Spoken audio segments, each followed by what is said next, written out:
Comunque oro c'è.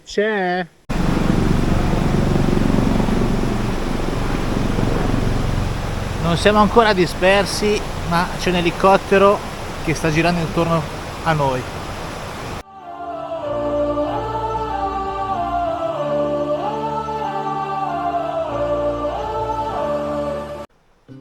Ciao a tutti amici e benvenuti in questa nuova avventura. Oggi sono insieme a due miei vecchi compagni di merende, che sono Umberto e Roberto, che avrete visto sicuramente in altri video. E siamo come al solito in esplorazione in un torrente. Questa volta l'abbiamo chiamato Torrente Speranza. Perché? Perché si spera di trovare qualcosa di interessante. Non ci siamo mai stati, è un torrente molto particolare. Diciamo, come indicazione posso dire che abbiamo ipotizzato un discorso di epoca glaciale, nel senso, nei torrenti normali vediamo l'acqua che si muove e secondo la corrente dell'acqua andiamo a cercare l'oro dove c'è la corrente. Questa volta abbiamo fatto una cosa un po' esagerata, abbiamo pensato il ghiacciaio è passato di qui, è andato a sbattere contro la montagna di sinistra, la montagna di destra e si potrebbe essere depositato dell'oro anche qua. Quindi abbiamo fatto proprio questa cosa macro per vedere se ipoteticamente possiamo trovare oro anche in un posto come questo. Quindi andiamo a conoscere questo Rio Buona Speranza. Rio Buona Speranza? Ok.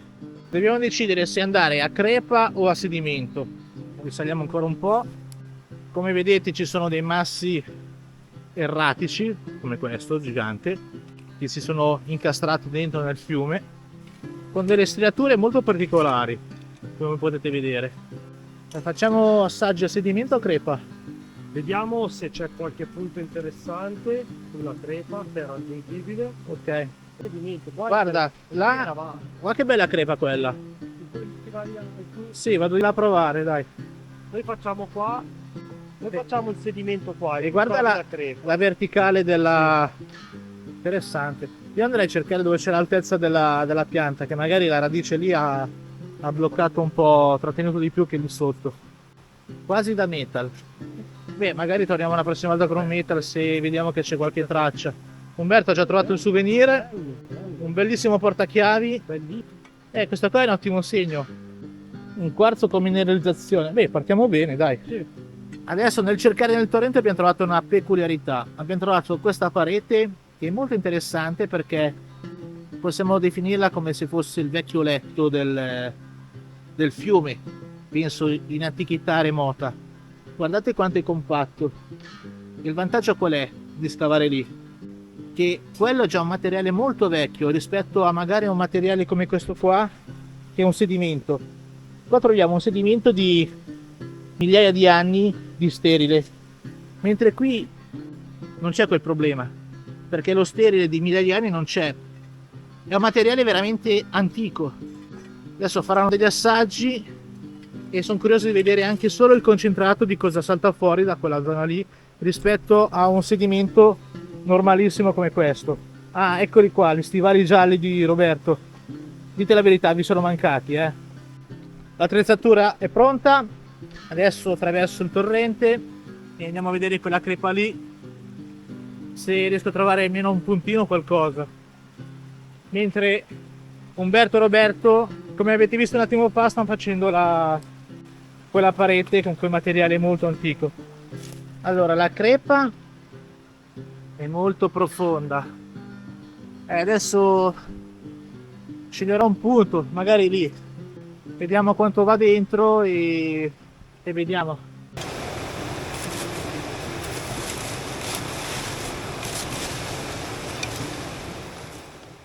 Per chi non lo sapesse, cosa vuol dire pulire una crepa o una fessura? La pulizia di una crepa è un'operazione con cui il cercatore d'oro va a svuotare queste fessure utilizzando solitamente degli attrezzi specifici.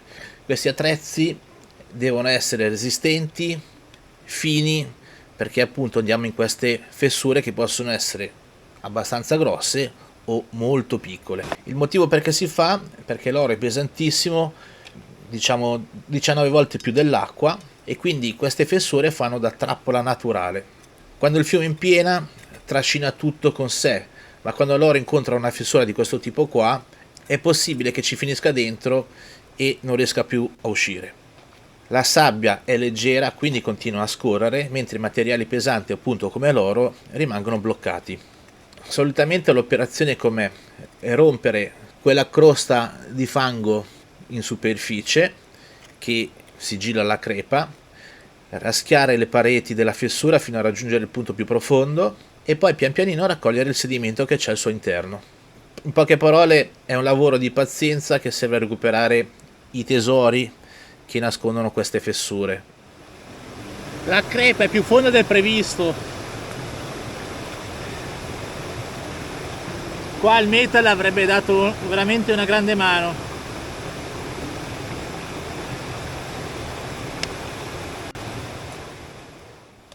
Come potete vedere sto usando degli strumenti da giardinaggio, un palottino che metto sotto e poi una classica paletta. Con quella sto raschiando le pareti per far precipitare il materiale sul palottino.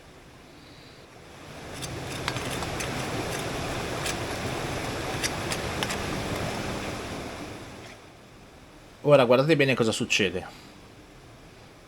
È sparita la paletta e sto usando un cucchiaio perché il materiale all'interno della crepa è diminuito e quindi adesso sto andando nel dettaglio, quindi il cucchiaio è ottimale.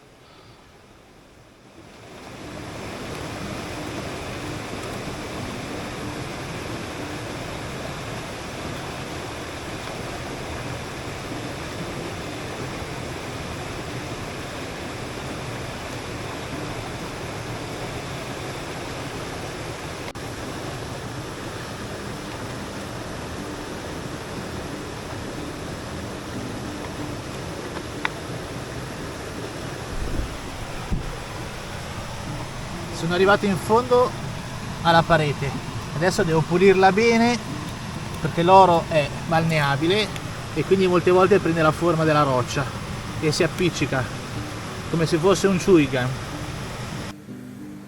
Eccola qua. Vai, spira.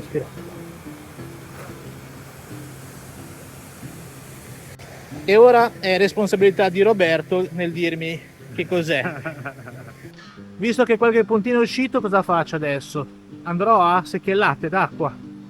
Butto l'acqua là dentro, scenderà, laverà tutta la crepa, almeno spero, finché tutto il materiale non finirà nel telo. Adesso toglierò un po' di muschio perché il muschio fa da trappola, cioè trattiene e ostruisce anche la crepa internamente. Quindi prima smuoverò un po' e poi comincerò a fare le secchiellate d'acqua.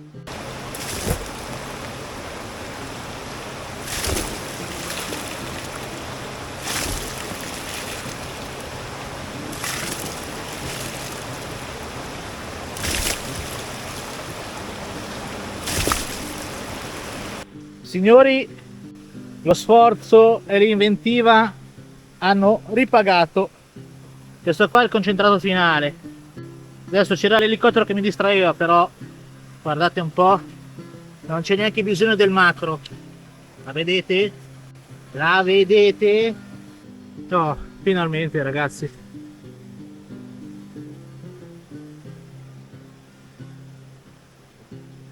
Guardate. Pesantina, non si muove, guardate che roba. Balla tutto, ma lei non balla. Adesso Roberto e Umberto si sono spostati, non li vedo. Li cercherò dopo e vi farò vedere questa cosa qui. La crepa adesso più o meno è pulita, quindi o vado a cercare un'altra o provo anch'io la tecnica del sedimento. Comunque oro c'è. Qua finisce la prima parte del video. Vi consiglio di vedere la seconda, che potrebbe essere ancora più interessante della prima.